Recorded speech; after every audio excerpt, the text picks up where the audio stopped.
This game was a rather strange one, to say the least.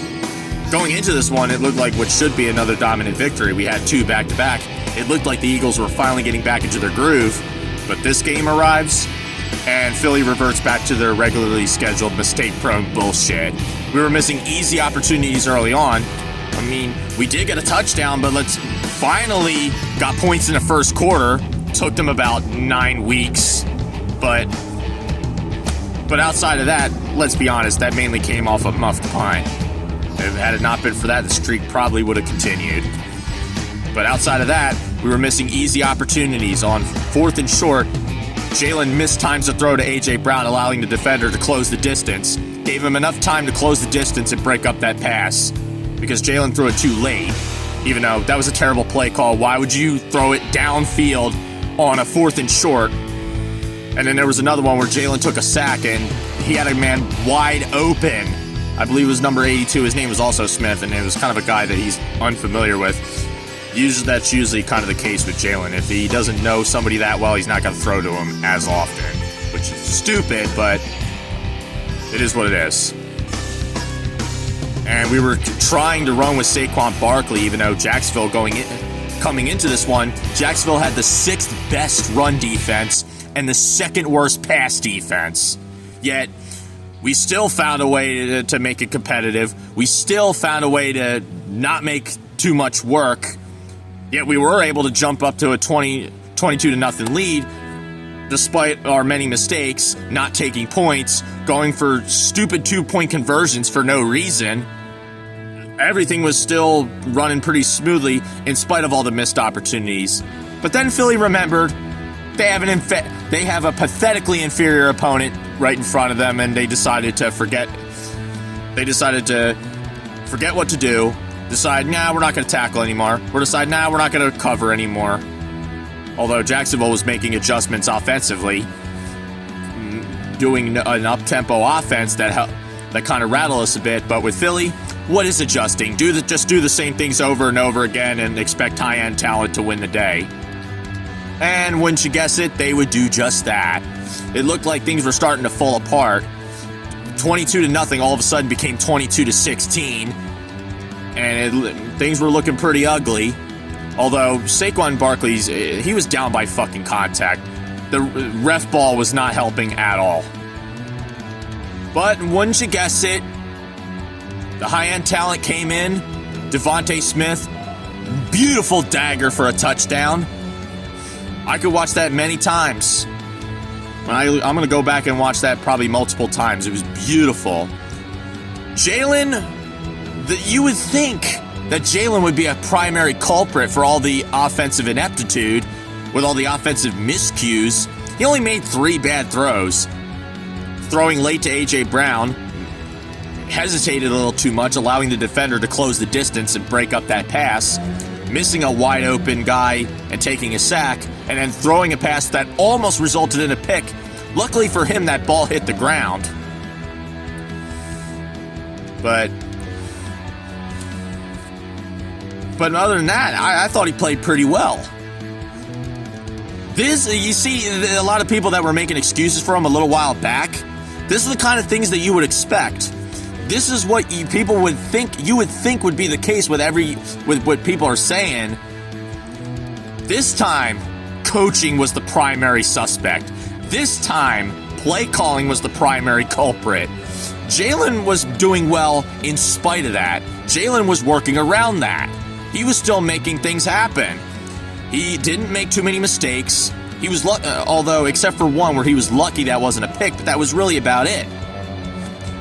He threw some beautiful daggers. There was one for Josh Dotson. He finally fucking threw to him. Josh Dotson should be getting the ball more, but I guess he's not an orange route marker, but whatever. That was one that probably could have resulted in a pick, that it was bobbled, but yet he somehow came away with it. And then there was another beautiful one to Devontae Smith earlier on, and I believe that set up a touchdown. I'm not positive. I don't remember. There were so many bad drives but of course, the beautiful one to Devontae Smith. And then Jake Elliott misses a field goal, a 57-yarder. I literally thought like the game was over after that. Like Jacksonville immediately, we give up a 4th and 13, and then we give up a touchdown on that same drive. And I thought we were gonna lose the same way we did to Atlanta and Seattle last year. But nope. Lawrence lobs one up, and Nakobe Dean, of all people, comes down with it. Nakobe Dean has been getting a lot of criticism, and deservingly so, because it seems like he's been a wasted pick and he couldn't stay on the field. But the man he's been doing pretty well. I thought he was playing pretty well. I thought he's been pretty good this year. And even though Jacksonville coming into this had the second worst pass defense, they had the 6th best run defense, yet Saquon Barkley still got over 100 yards on him. I believe either he got 139 or he got 159. One or the other, I forget. And then there was one right before the half that I forgot to mention. It was like 3rd and 17. First of all, Nick, why the fuck are you running the ball? And Jacksonville, how the fuck are you gonna give that? How the fuck do you give up a touchdown in that situation? How the fuck do you give that up? And going back to Devontae Smith on 3rd and 22, I'm thinking to myself, if Jacksonville gives up a touchdown here, that's fucking embarrassing. The snap happens and they do just that. Philly held on. They got bailed out by high-end talent, bailed them out yet again.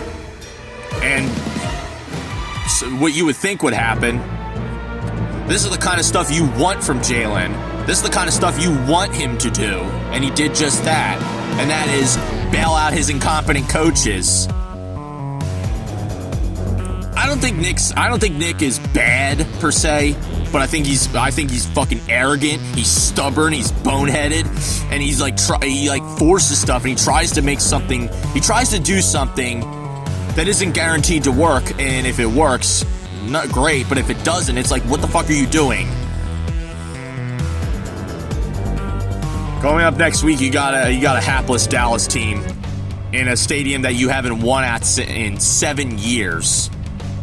Good luck, because you're going to need it. But maybe not. And we're also in Washington. I would still be very afraid because we're still right up your ass. You barely scraped past the Bears, who got their asses handed to them by Arizona, and it took a Hail Mary for you to beat them. Now, I'll give Washington plenty of credit. While they definitely had a cupcake schedule, but at the same time, these were games that Washington normally loses. Dallas, oh man, they fell off the map big time. Dak has been ass, and he has double the amount of interceptions Jalen has this year. Just something to think about. And they have no run game. They have the worst run game in the entire NFL. But that doesn't mean we still can't get killed in the passing game. And I think Dak left with a hamstring injury. So there's a possibility that Cooper Rush could be starting. Either one of two things is going to happen. Either we're going to get a free win, and these Dallas fuckboy fanboys are going to have their built-in excuse, or we're somehow going to make Rush look like Tom Brady, like we did with Trevor Lawrence for most of the second half, up until the end.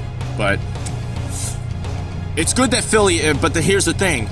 The one thing that you kind of have to remember is that the NFL is becoming increasingly more unpredictable as time passes. And the fact that the Eagles are winning these games, that's a step in the right direction. We're still taking steps in the right direction. I'm really disappointed with how we did.